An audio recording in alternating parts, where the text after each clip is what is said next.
Bonjour à toutes et à tous, de retour en cuisine avec Chouquette pour une nouvelle recette. C'est la période d'Halloween, donc je vous proposerai des petites recettes assez rapides. Là on va aller sur une boisson. Vous voyez des seringues, donc ce sont des seringues alimentaires, moi je les ai trouvées sur Amazon. Après si vous n'avez pas de seringue, vous avez les petites pipettes aussi qu'on met pour les muffins. C'est vraiment pour l'effet un peu funky, un peu drôle. En gros on va faire un sirop de bissap et l'accompagner avec une limonade.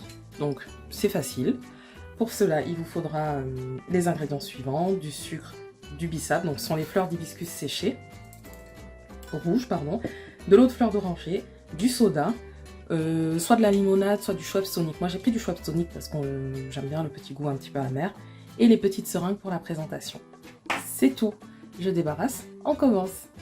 On aura besoin de 2 petites casseroles aussi, je décale un peu la casserole pour ne pas que ça vous... que ce soit flou. Dans 20 centilitres d'eau, je viens mettre les fleurs de bissap.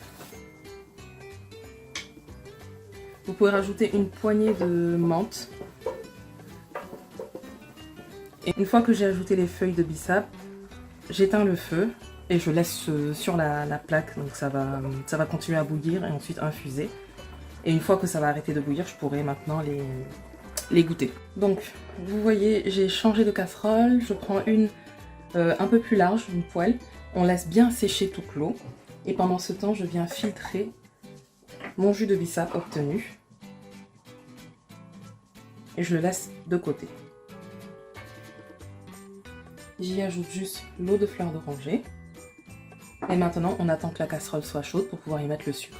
Quand la casserole est bien chaude, je viens disposer le sucre au fond de la casserole.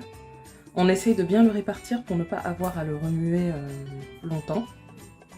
Et ensuite, on le laisse fondre jusqu'à ce qu'il devienne du caramel. Vous voyez que là, le sucre commence à devenir du caramel. Je viens rajouter, sans me faire mal. Comme vous voyez, quand j'ai ajouté le bissap, ça a éclaboussé le jus, parce que il y avait le caramel. Du coup, j'ai réduit le feu. Et on remue jusqu'à ce qu'il n'y ait plus de grumeaux, donc c'est à peu près pendant 5 minutes. Et jusqu'à obtenir la consistance d'un sirop. Maintenant que j'ai la consistance d'un sirop, je viens le verser dans un bol.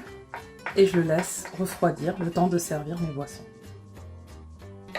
Ce que je ne vous avais pas dit, c'est que quand j'ai filtré le jus de bissap, j'ai laissé de côté quelques fleurs de bissap, d'hibiscus pardon, pour pouvoir servir.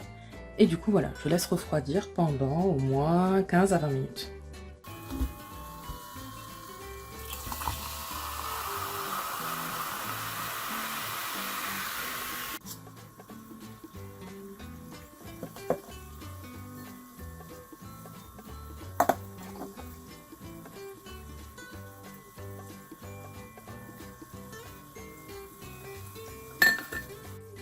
Et voilà nos cocktails ensanglantés au bissap.